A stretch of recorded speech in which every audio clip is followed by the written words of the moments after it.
Happy Thursday night, everybody.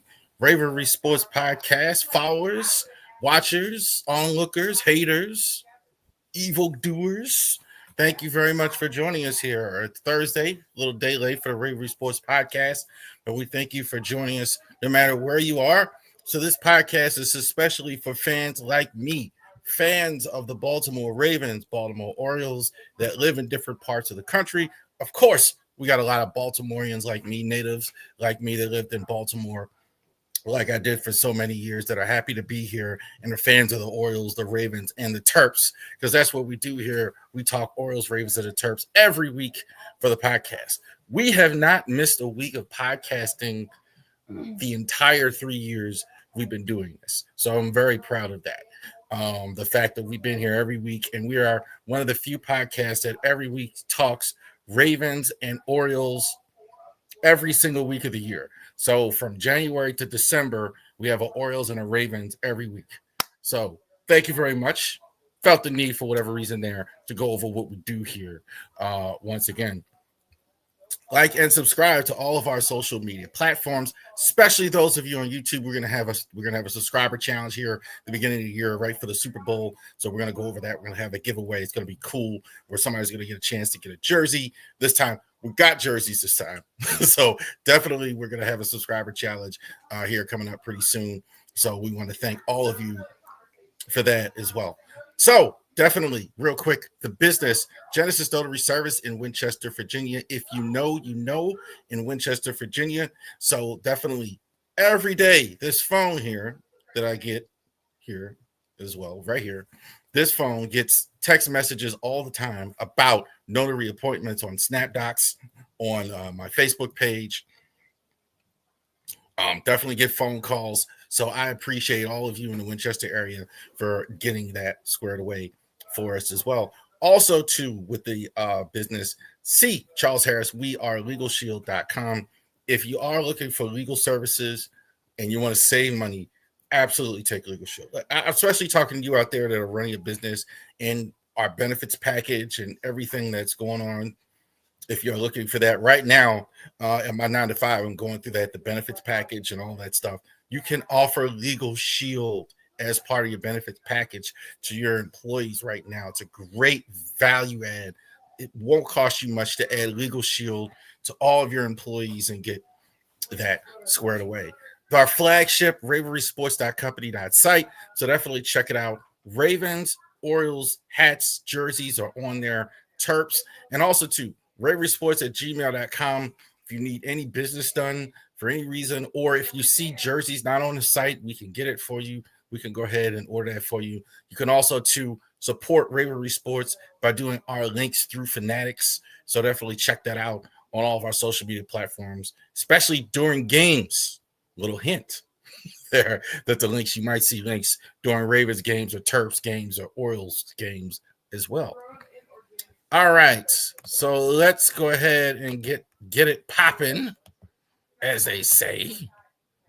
Well, I don't know if they still say it, but they said it a long time ago. Ravens and Vikings. So definitely, there's the good news final from Minnesota.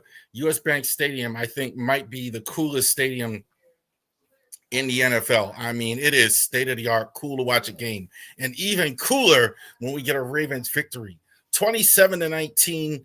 With that, Vikings have made a lot of mistakes in this one. Ravens were better. I don't think this was their greatest effort, but they did win. They did win. I'm not going to call this a Vikings loss in totality. Ravens did play well, but it really was un-Raven-like in the sense of they didn't have a great offensive day or a great defensive day on one side as well. So let's go over this. Lamar, 17 of 29, 184, one touchdown pass. I thought Lamar was fine. He purposely doesn't look like he's running as much, stayed in the pocket more. It could be just the protection of the guards is so bad that he's being a little more cautious as well. Mar is getting older. I think I've seen a couple people question his speed. I'm not worried about that. He can still run away from guys, but he's not doing it as much. I think he's certainly being a little more cautious at year 8. but I thought Lamar was fine as well. He did miss practice yesterday. He was a full participant today. He is also, again, 8 years in the league now. Going to get him some veteran rest days. So, again, as well. Because I'll say this. I certainly don't believe anything John Harbaugh says about his injuries at this point because you just can't do it. I certainly just don't believe it. But wait and see. He did practice today. He should be good to go on Sunday. Full participant today. Derrick Henry, 20 for 75 in this game. Derrick's been okay. I think definitely he has taken to me a clear step back from last season's tremendous performance last season. He's been good. I thought I've seen a couple games though like this where he was good. Coach Harbaugh's comments about Derrick Henry and Keaton Mitchell are very confusing to me. They are he doesn't seem to understand or get how to use running backs. It's very strange because he doesn't really seem to get. He says, well, I want to play Keaton Mitchell more, but I don't want to take Derrick Henry out. He really doesn't. I think I've said this the whole time. He doesn't like bell cow. If he had his way, he split carries throughout several different running backs. I think ultimately when he was happiest is like a couple years ago when Lamar in his second year, when he had Mark Ingram on the roster and then he had Lamar getting carried. I think he seems to be happiest with that when there's not one guy he has to feed carries to as well. Interesting, though. Henry has slipped a little bit. Are seeing more of him, Keaton Mitchell, less of Justice Hill and Rasheen Ali so far. Zay Flowers, I think I've been gushing about Zay Flowers all season. I think this is one of the bright spots on offense. He's been getting better and better. I think his reading coverages and his feel of the art has been fantastic. He definitely has a lot of speed, obviously a lot of strength for his size, very well built for his size. So he definitely been doing very well. More tight ends, I thought, in the last game. That was good. No Rashard Bateman looks like they're going to have here for a couple weeks. Looks like he's got an ankle sprain. So there's going to be even more of a focus on Henry.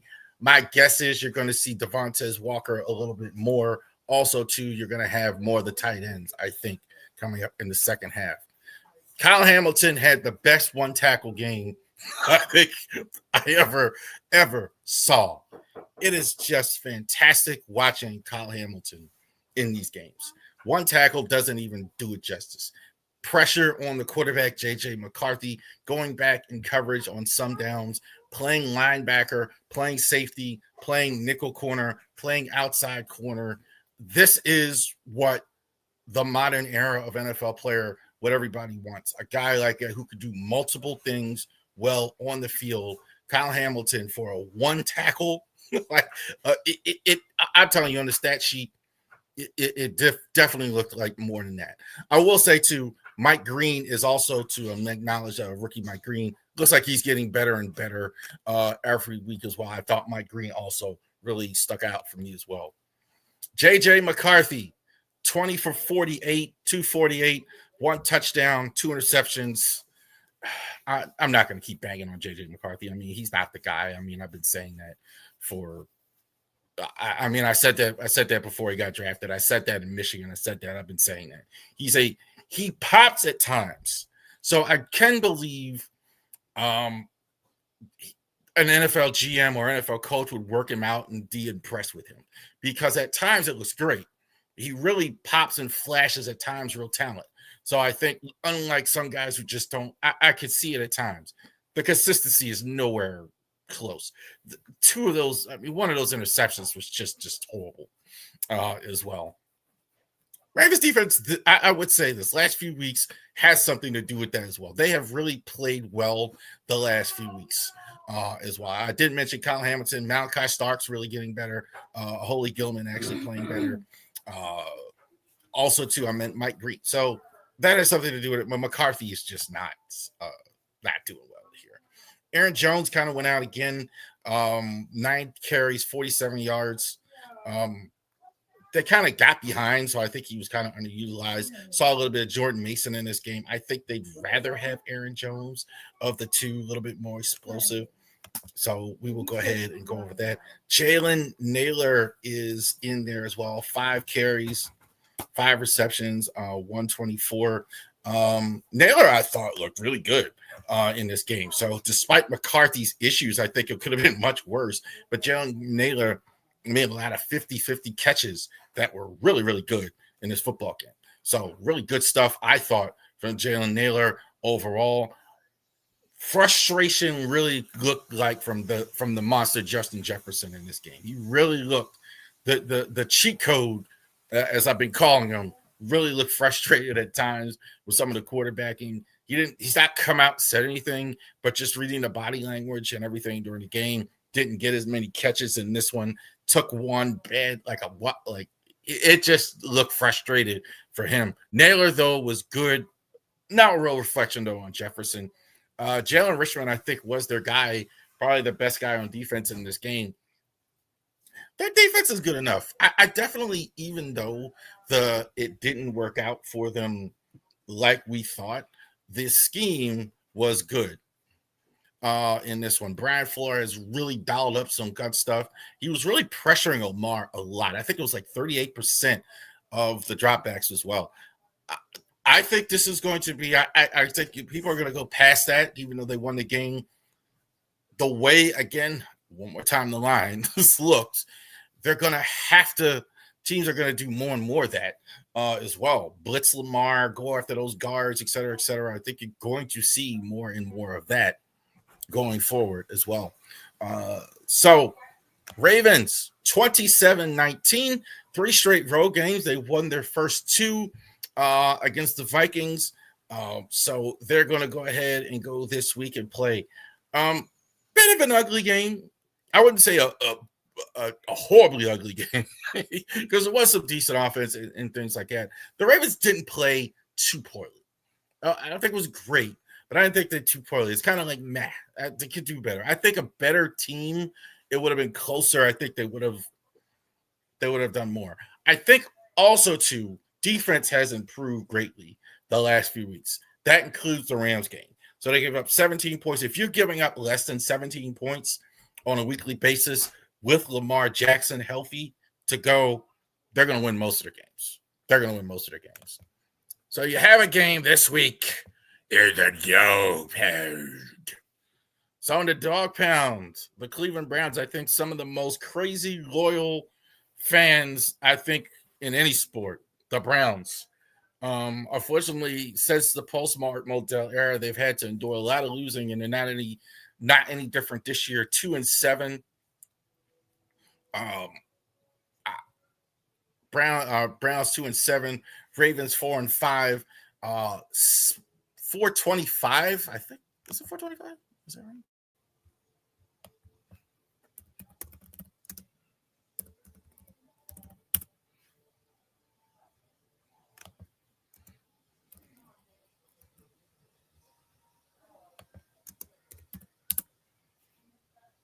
Yeah, it is 425. I thought it was 1 o'clock. Okay. 425. I put the graphic together.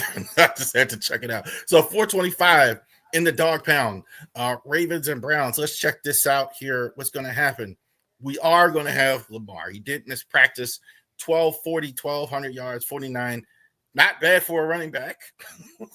And not bad for a guy who's basically just now practicing, really, as well. So he's kind of getting back. I think they're not saying it, but he's kind of working himself back a little bit.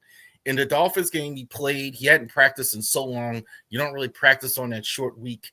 And then last week was really the first week where he really practiced. So I think it kind of showed, and now he's still kind of working himself in. It kind of looked that way in the Vikings game as well. Clearly, though, we want, obviously, Lamar on the field. Derrick Henry, quiet, a little bit quieter. He's closing in on 1,000 yards. 704, 6 TDs for Derrick Henry as well. I think Derrick Henry, the problem I think is some people are saying a couple of things. That line is just not blocking for him. And I keep trying to get off the line. I keep saying that, but I keep trying to get off the line. But I got to say the line is, come on, that's part of it. like both guards are just getting blown up like all the time. Voorhees a little bit better, but last game 20, I think, for 75. So again, I think like that's part of the problem as well with all the running backs as well. I think that's why they want to play a little bit more Keaton Mitchell, because of the fact they can't, the offensive line isn't getting the protection that they want. Zay Flowers again is going to have to do a little bit more without the services of Rashard Bateman, their number 2 receiver. I think Flowers should make the Pro Bowl again. He's been terrific. I really like what I'm seeing from Zay Flowers, really maturing as a receiver, really maturing, reading the defenses, really getting that chemistry with Lamar, catching tough passes as well, getting great separation. I love it all with Zay Flowers. I think Zay Flowers is fantastic. The only thing wrong with him, to nitpick it, is the red zone. Because of his height, it's going to be a little tougher to get him balls in the red zone. I think that's a problem. But you don't have to worry about that. You got Andrews likely on your team and all that for that. Kyle Hamilton has obviously been fantastic. He's definitely having a Pro Bowl level season. I think no matter where you put him, I think the move to move him around, I think it's just been fun to watch. Just fun to watch as well. We'll also keep an eye on Mike Green. I think that's a name that we're obviously looking at as well. I think the defense as a whole has been solid. I mean, I think they stopped the run. They're keeping teams out of the end zone. You're not going to have Marlon, it looks like, for at least this game. He did have surgery this week, so we'll see how that goes on defense. Awuzie has been great. So the defense as a whole has really, really been solid here ever since the Rams game, after really being lousy the first few weeks. Dillon Gabriel is getting the nod still. Some people is saying that it should be Shedeur getting the start. I agree with them.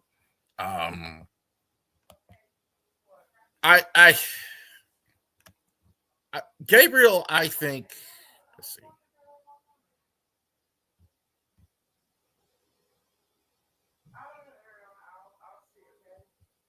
Is Shedeur starting?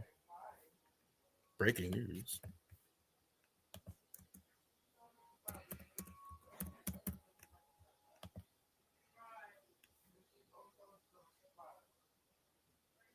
Yeah, it seems like they're sticking with Dillon Gabriel. Seem like that. Like they keep saying online here, he needs to be benched. I thought, well, was he back? I kept seeing it. Like, was he benched? They're sticking with Dillon Gabriel. I think you got a rookie quarterback. Gabriel, I'll go over both quarterbacks then, just in case then. Gabriel, I think, is a good, solid backup quarterback. I think he's got some good tools, good head on his shoulders, makes good decisions, very accurate, very limited. He's not a guy who can do. If he's like with the Kyle Shanahan or Matt LaFleur or something, it's going to make him look better. But that's it. He's going to do a lot of dink dunk, get you some decent days.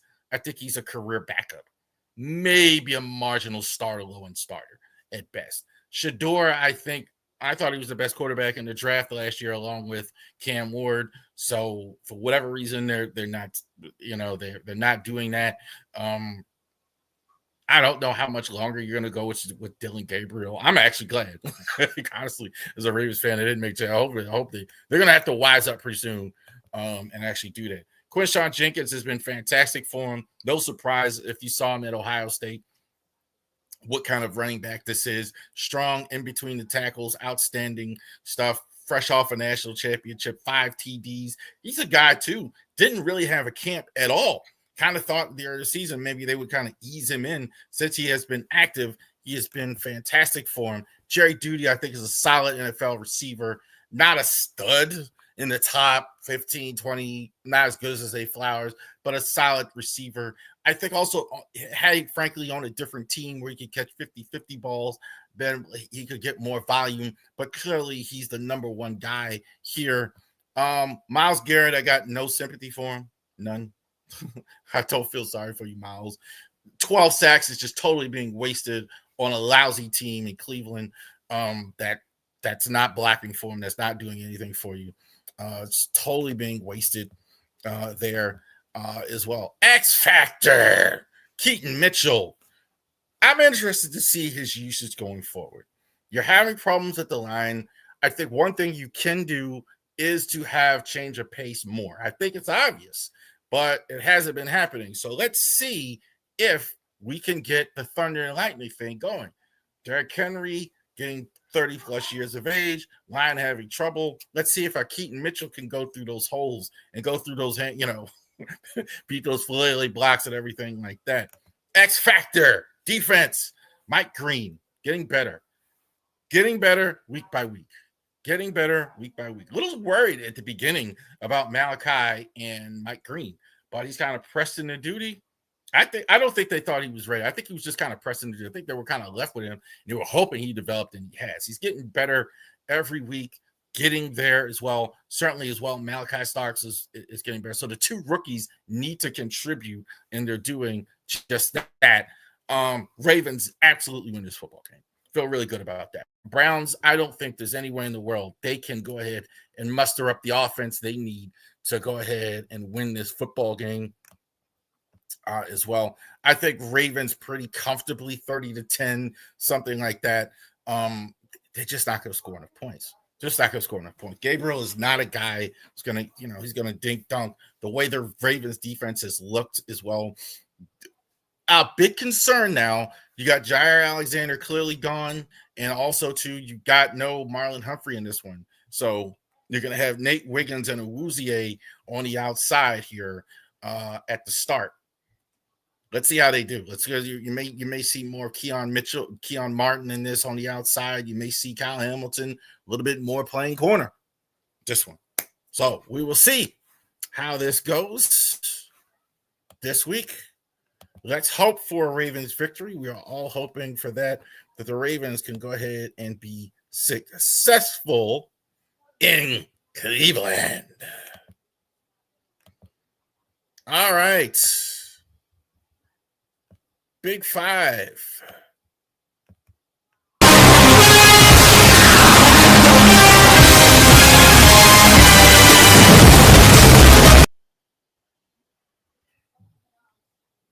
Five biggest games on the schedule that are not Baltimore Ravens games this week, because of course the Ravens game is the one to watch. Come on now. There you go. Big Five biggest games on the schedule in the NFL, and definitely check that out here as well. So last week, we had a slate of games here in week 10. I'm a little cheater here, don't want to act right. All right, so latest slate of games here last week. Here. There you go. All right.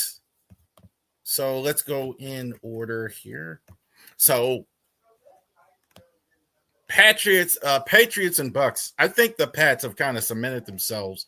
I think a lot of these teams, I hear a lot of negative or maybe some non-belief in the teams like the Colts and the Denver and teams that haven't. I'm buying New England. I'm buying New England. I'm buying it all. They got a great coach, Drake. They got an outstanding coach, Mike Vrabel. Drake May, I think, was a very good college prospect, playing very well for them. They're scoring points. I think the defense has a lot of good players. I think they have some names that are not as known. So I think people are kind of sleeping on it. But I think they've been good all year long. I think that was a very good win to get it in Tampa. Tampa, I'm not as – I want to put them in the elite category, but it seems like they seems like there's a bit of a ceiling for whatever reason in Tampa. They kind of don't win as many games as they should like this. So as well. So interesting there as well. Jaguars and Texans. Jags, oh man, just Texans come back and win this game with the backup quarterback, and I thought they would. And this was this went exactly the way I thought it would. The Jags just are too inconsistent for me. You lose Travis Hunter now, it looks like, for the rest of the year. Brian Thomas has some issues there. Trevor Lawrence and this division was so ready for them as well, and they're just struggling. Texans are just a well-oiled defense. Their defense is really good. they can count on that. They can book that. That's something that they have. Offensively, they're not going to have Stroud, so we'll see how that goes. But Davis Mills is a decent backup. He can get you. He can get you a game or two here or there as well. Also, Rams and the 49ers. I never guess this right. I never guess this right. Every time I say the Rams, I feel like the Rams have a better team, but they struggle with the Niners, and the Niners get it every time. Every time I say the Niners do that, the Niners lose to the Rams. So the Niners lose to the Rams as well.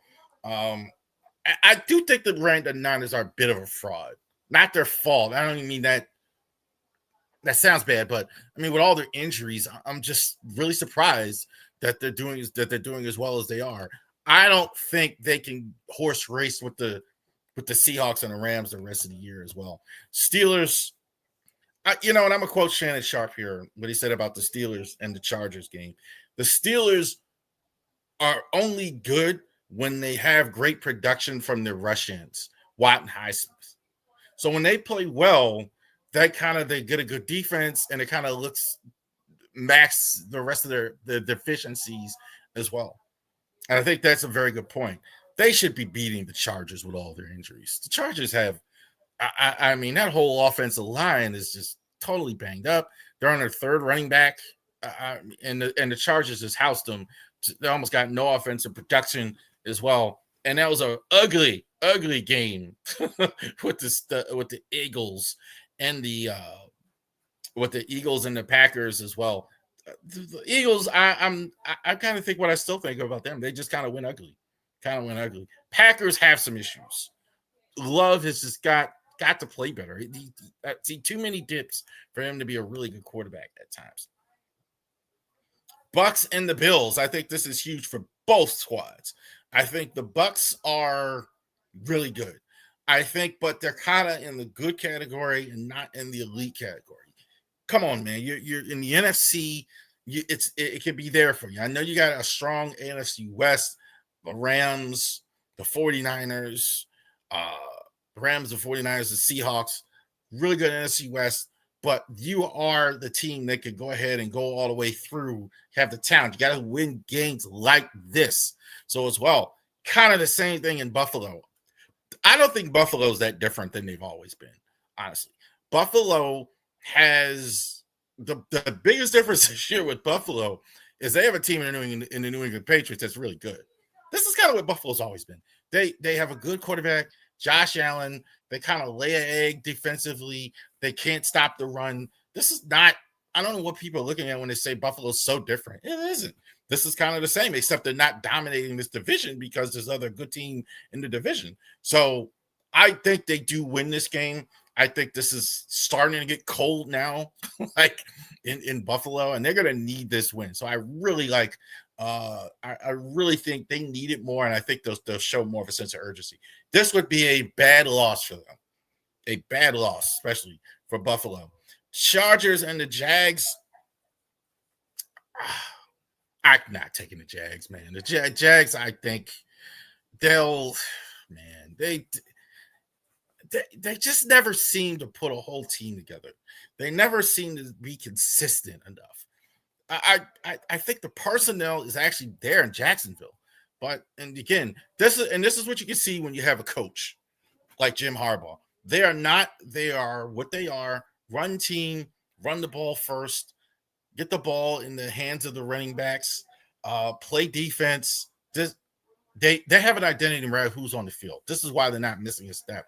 And I do like them in this game. I don't like the Jags. I think the Jags, despite they have a winning record, I think the Jags actually don't beat the Chargers. I actually like the Chargers in this one. Seahawks and the Rams. I think the Seahawks, boy, this is going to be good stuff here. I think both of these teams are the real deal. The Rams, I think we all know. I think you got Stafford there. They won a Super Bowl a few years ago. They have two excellent receivers. Devontae Adams, Puka Nacua are really good. I think they always have that good run game. I don't think they're as strong in the trench. That's kind of what worries me against a Mike McDonald team. I think that's that's the kind of the reason they get upset. We're going to find out if the Seahawks are ready for a game like this. I'm not sure yet. So that's why I'm taking the Rams. I think the Rams, they're more battle tested. Stafford is very battle tested. Stafford, I think, also too, as good as Sam Darnold has been, he has not been as good as Matt Stafford, who could be the MVP of the league as well. Either that or Jonathan Taylor are right there. Darnold's in the conversation, but I really think I like the Rams here, and it'll be battle tested. I think the Seahawks really want to get this game. This is a tough one to call, but I'm going to go with the Rams. Chefs and the Broncos in this one. Kansas City Chefs and the Denver Broncos. This is another tough call here. I definitely think so.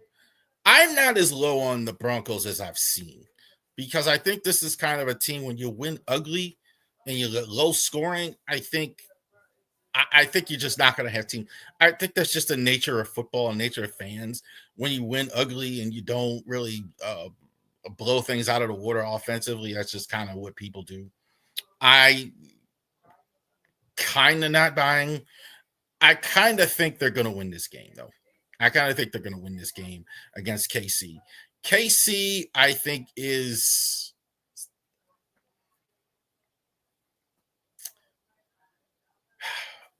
I think I'm still not seeing more. I'm still not as impressed with their offense as other people seem to be. I don't think so. I think like they're kind of good against teams that aren't as well. This Denver defense is really impressive. I think there's going to be a tough game to go into Mile High and win, and I think they're going to be motivated to actually go in and win it.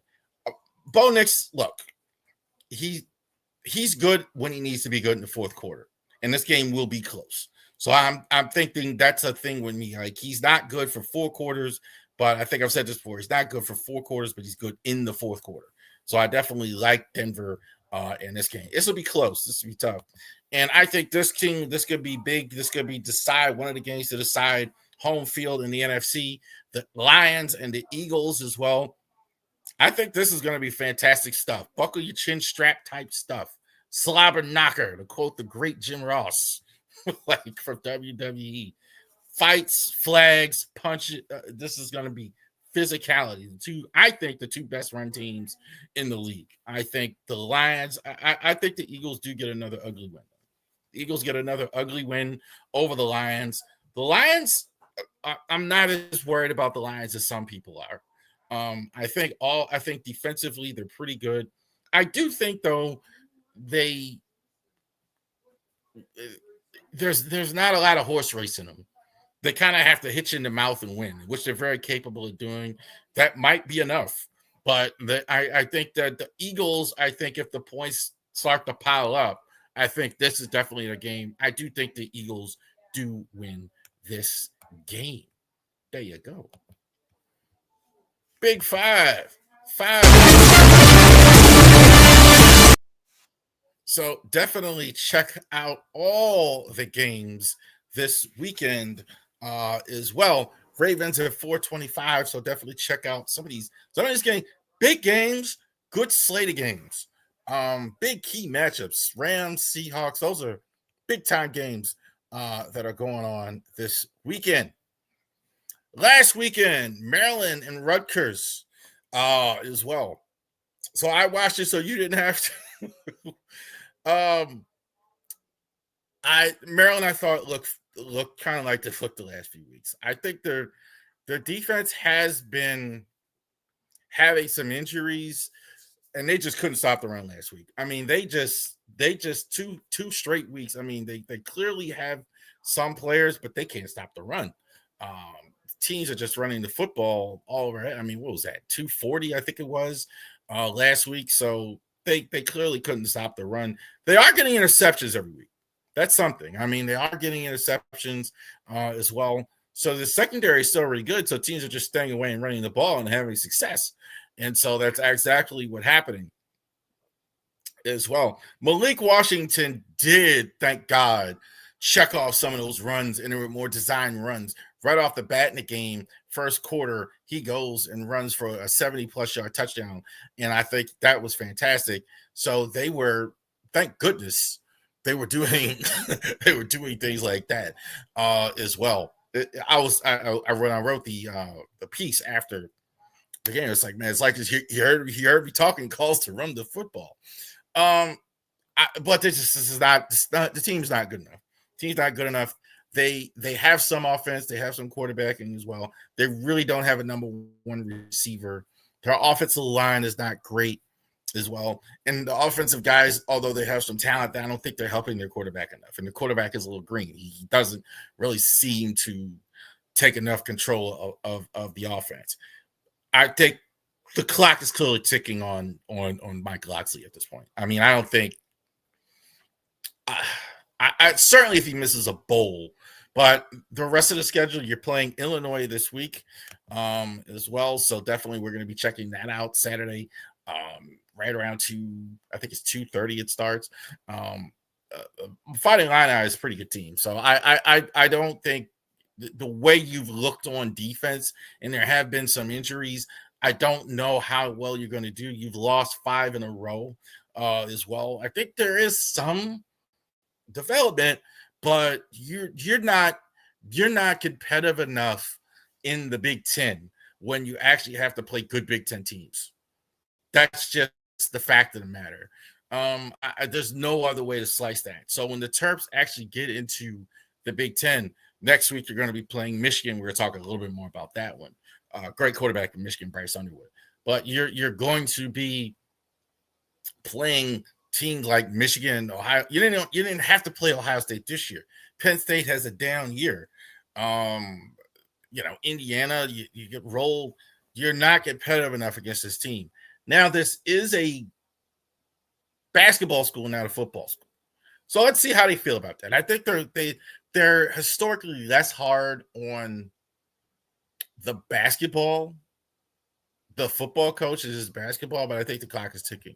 I can't confirm this, but I did see a rumor that Mike Locksley might be going to Arkansas or a different school or something like that. I don't know. But I think clock is starting to tick. I mean, all the arrows seem to be pointing to that as well. We'll see how they do on the field on Saturday. Saturday in Champaign, Illinois, against the Fighting Illini. We will be watching, as we always are, watching as well. Maryland Terps basketball. So they have started and had a couple games this week. So they were 1-1. They definitely have a game Saturday against the Marquette Huskies as well. So we'll definitely be checking that out as well. A couple games this week. Lost to the Georgetown Hoyas on I think it was Friday night, 70-60, where the Hoyas rarely do they play the Hoya. I think they're doing this in the next few years, so that's good. Building a relationship with Baltimore, doing your first game in Baltimore, which they won, which is good. Playing Georgetown, a local team. So I think all that's good here as well. So both of those things are good. The result wasn't good. So they lost by 10. They shot terrible in that game. I mean, just flat out, just that. you saw the Crab 5 last year. That looked like the team from the year before, where they just that team just couldn't shoot. That's what that looked like. Buzz Williams seems to be at the start here, tinkering on the lineups. He's already used 3 different starting lineups. I don't know what happened to Miles Rice in the last game. Well, let me finish talking about Georgetown first. Georgetown, I think that game, they just, again, feeling out his way. I think the one guy you do see playing well is Pharrell Payne. Pharrell Payne has been killing it right from the start. So he's averaging like 20 points a game, right around 20.7 rebounds. They're counting on that. He's sucking up all the oxygen as well. Darius Adams also has been good, although I think he's played less in the last start. But Darius Adams, I think that's the one guy I'm seeing, I think, with the best shooter that they have here so far. But he's still figuring it out, in my opinion. Watching him, that he's trying to see if he can get some more traction out of their young players as well. He's had several different lineups. The guard combinations are different. He doesn't really have a rotation yet. Look, he's got a whole new group. So he's got to sit here and figure it out a little bit here. So they did lose that game. Alcorn State, small school as well. Alcorn State, small school, did go ahead and play. They've actually played them a couple times here. So I do think that's a bit of a strange thing that these two teams are playing so often as well. But I mean, Alcorn State, I think it's like I think I saw it was like out of 300 what is it, 300 schools, 330 schools. I think they're like 300 something. Like, so not very good. I'll say this, and I'm gonna pull this up here in a second, the next segment. But I'll say this: it's going to be a work in progress. So those of you that are looking for the Terps to just right out the break, just be this really good team right off the bat, and have no issues right off the bat and things like that, it's going to take some time. I could kind of see that it's going to take them a while. They do have a bit of a tough schedule. I mean, this game, next one they're going to have against Marquette. Marquette's pretty good, not what they were last year, but they're going to have some tough sledding here as well. So you're going to have to show some patience here. It may take a half a season or a whole season for the Terps to kind of turn things around here. So we'll be watching as well. We watch the Terps here as well, Maryland basketball. We're going to check that out. All right. Yeah, man. I'm laughing before I even talk about it. Let's see here.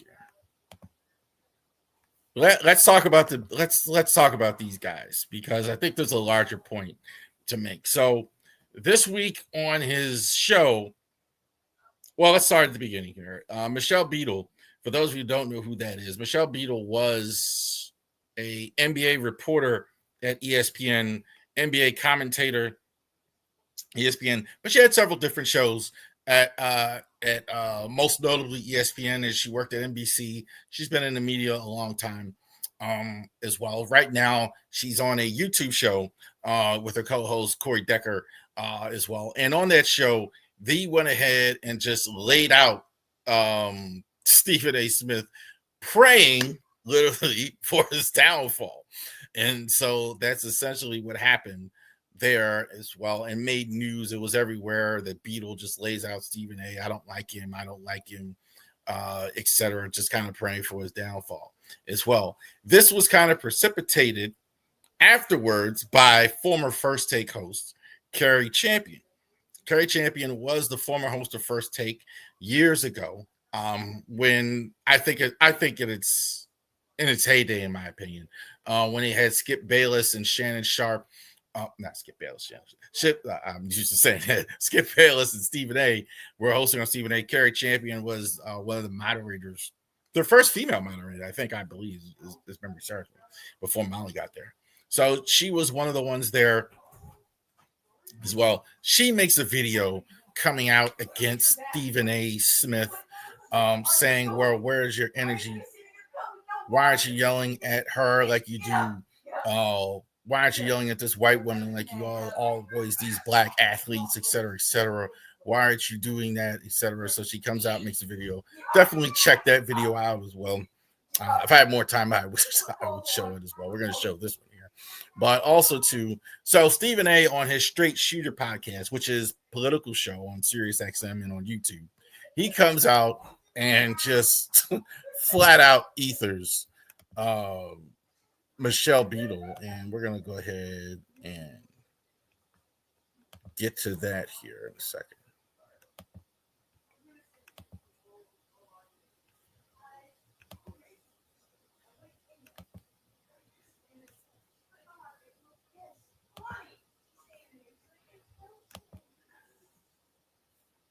All right, I'm going to play some of this. This is from... Because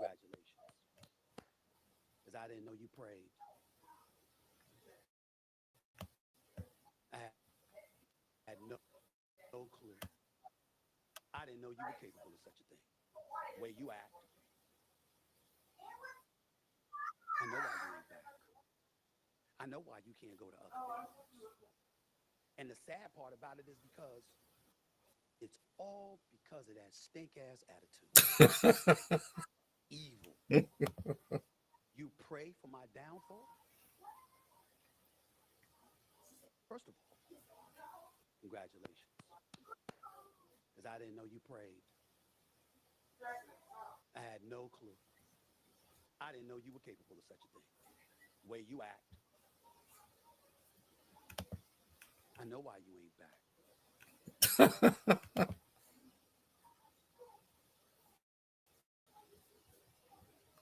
So that's what Stephen A. part of what he had to say. I think I'll pull up another one here.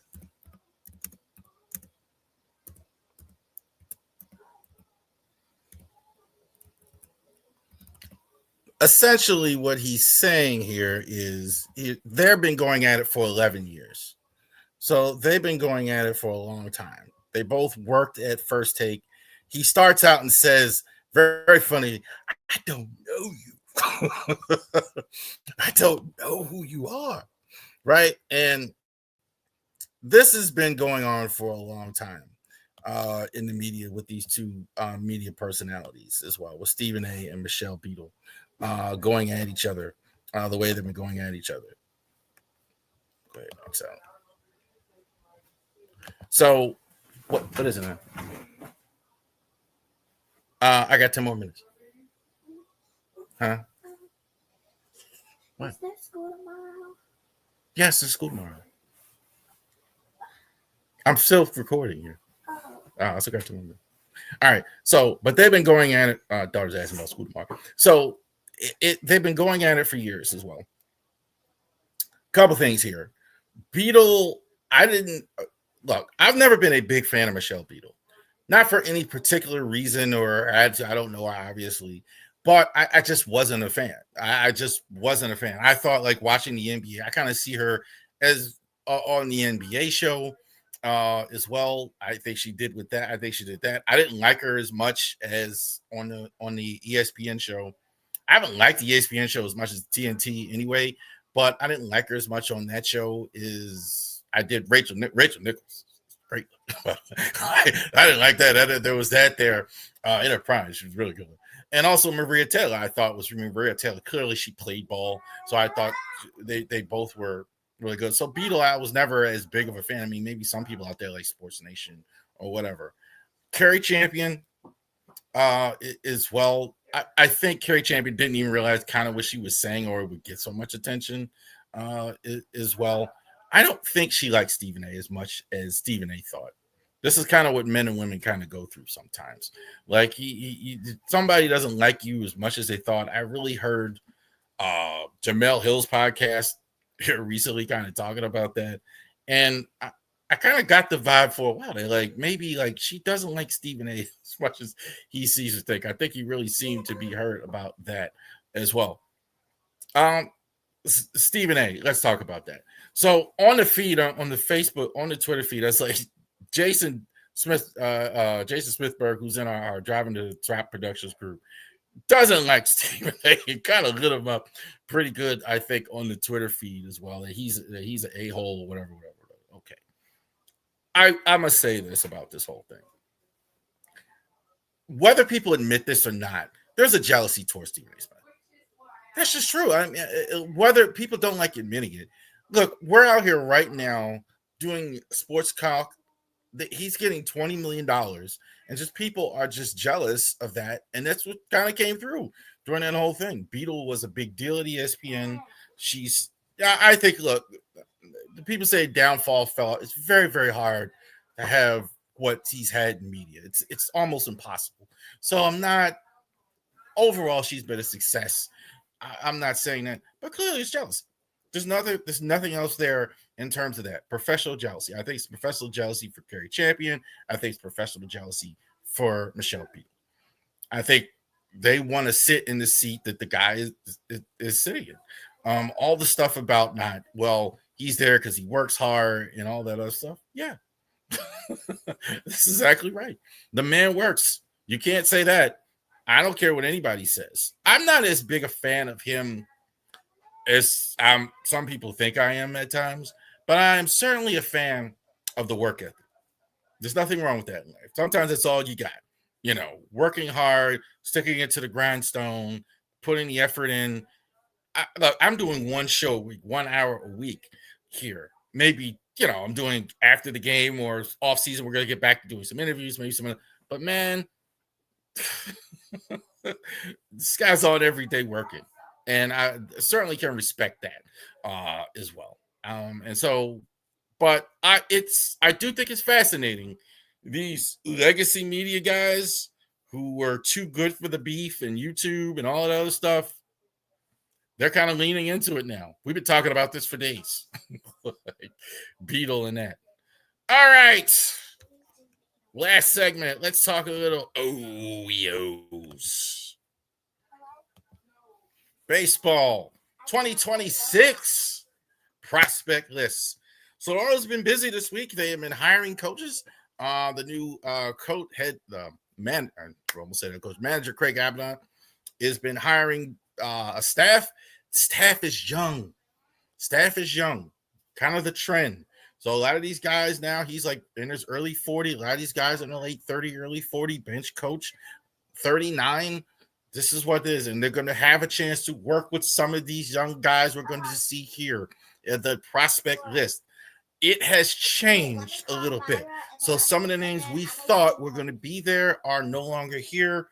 Last season, struggling and all that, we'll go into that as well. Who in the 2026?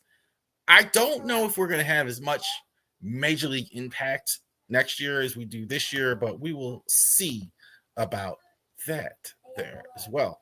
2026, honorable mention. So let's mention some guys here.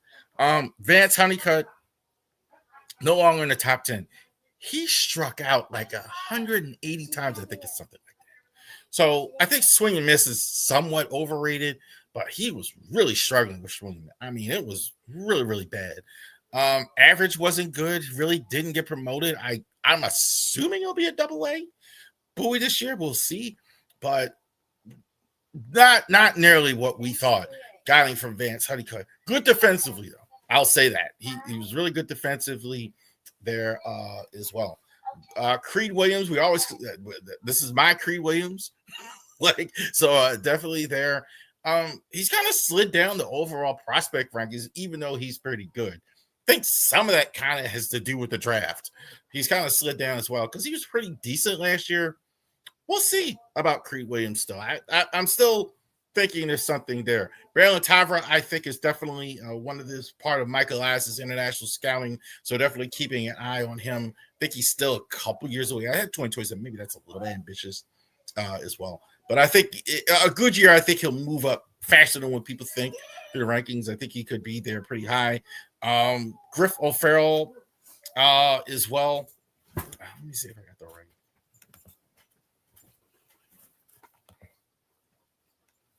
Hold on.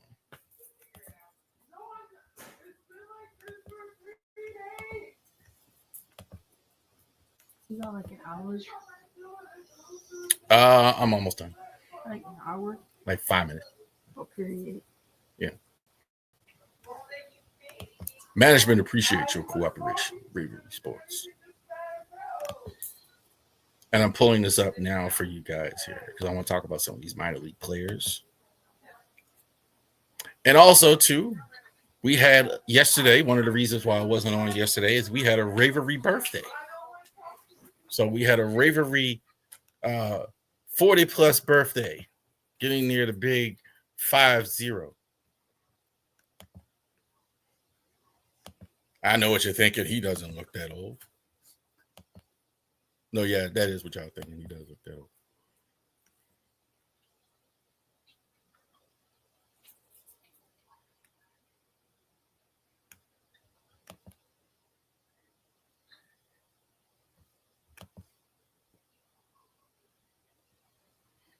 Signing back in.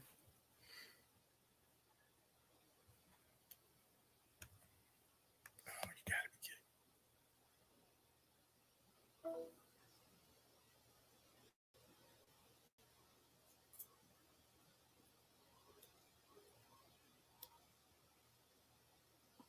There you go.